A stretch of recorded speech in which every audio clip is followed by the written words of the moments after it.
Today marks the 40th anniversary of the U.S. invasion of Grenada. This short and largely overlooked conflict is one of the most successful military interventions in history.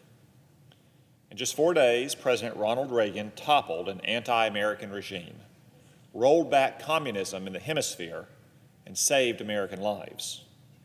In the years that followed, we built a strong, genuine, and enduring partnership with the people of Grenada. But this success was far from certain. It was only possible because of President Reagan's decisive and overwhelming military response to a crisis on the island. The seeds of this crisis were sown, like many others, during Jimmy Carter's disastrous presidency. Under President Carter, communism began to metastasize in Latin America. And in the especially pivotal year of 1979, both Nicaragua and Grenada fell to communists.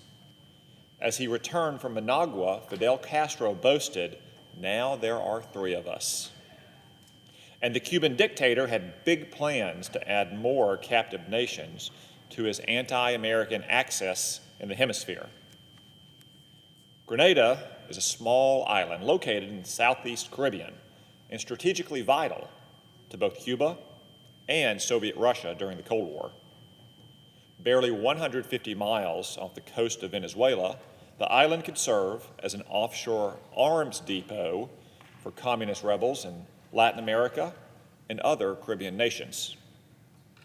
Russia could also use Grenada as a base to launch submarines into the Caribbean basin.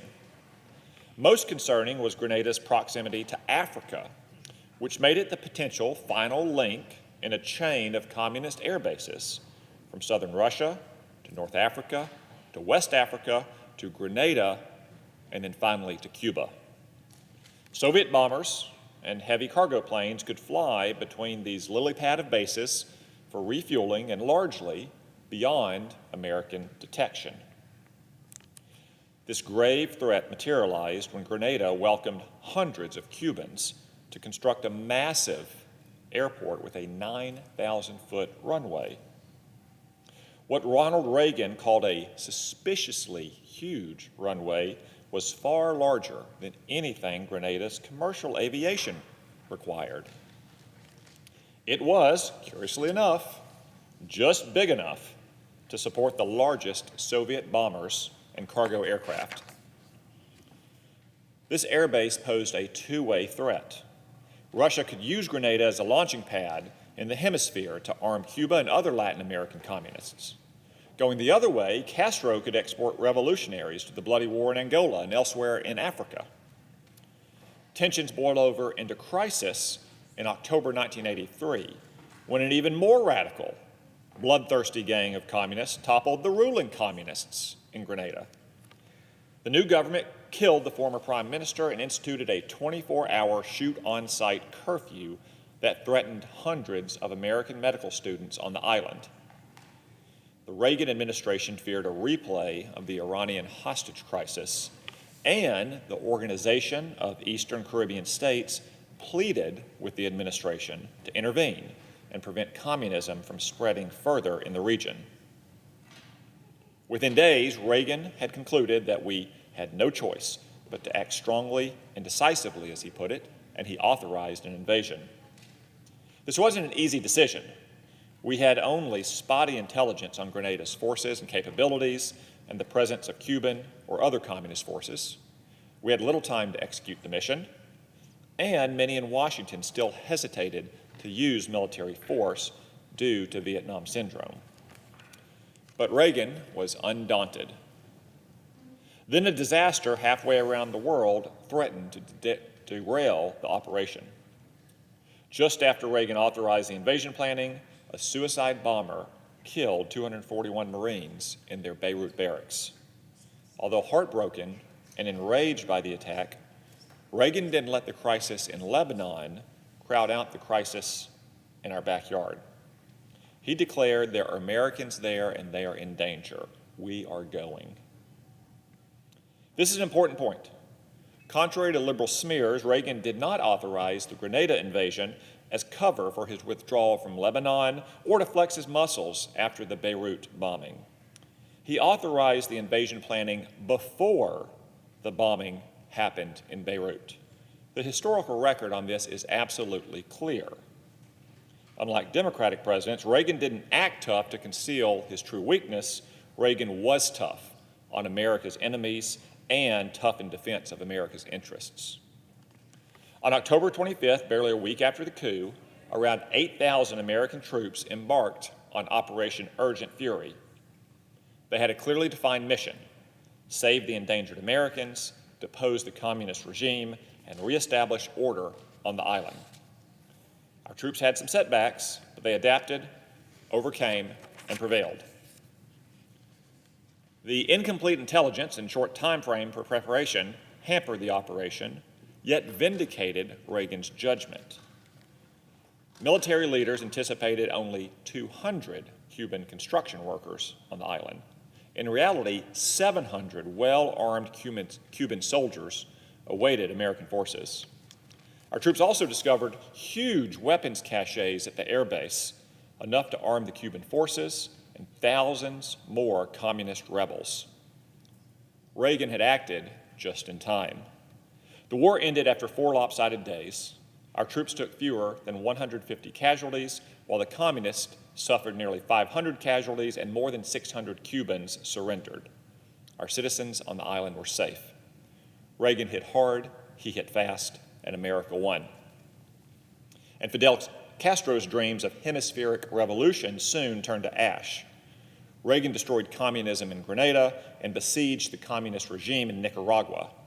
A year after Reagan left office, Nicaragua ousted Daniel Ortega in a democratic election made possible by American pressure. The Grenada operation was the first successful military rollback of communism during the Cold War.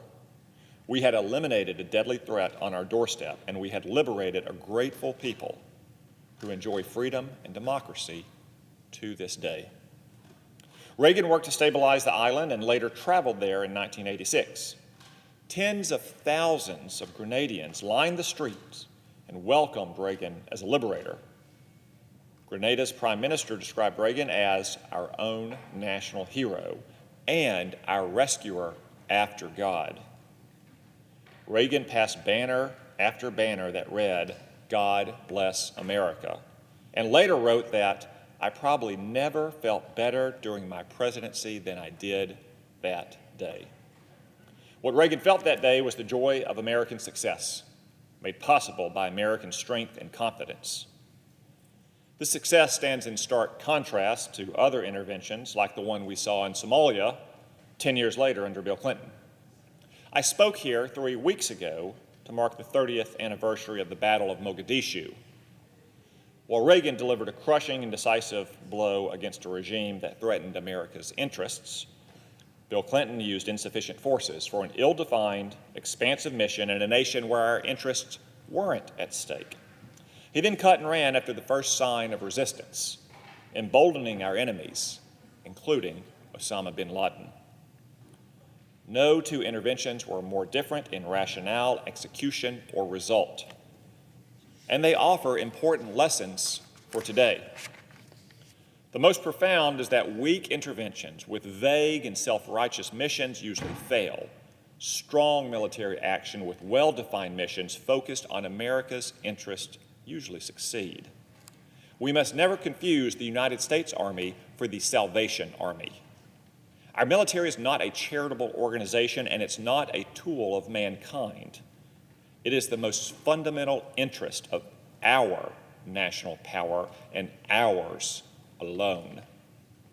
And it should be used to pursue American interests and American interests alone. It's not the military's responsibility to right every wrong in the world or to be an avenging angel of liberal democracy. One of America's great statesmen, John Quincy Adams, once wrote that America is the well-wisher to freedom and independence of all. She is the champion and vindicator only of her own. Indeed, he famously observed that America goes not abroad in search of monsters to destroy. I have to observe, though, that Adams wrote that we do not search for monsters to destroy. But the architect of the Monroe Doctrine and the chief defender of Andrew Jackson's conquest of Spanish Florida was no pacifist. When monsters rear their heads and challenge America, especially in her own hemisphere, America must indeed not hesitate to destroy those monsters.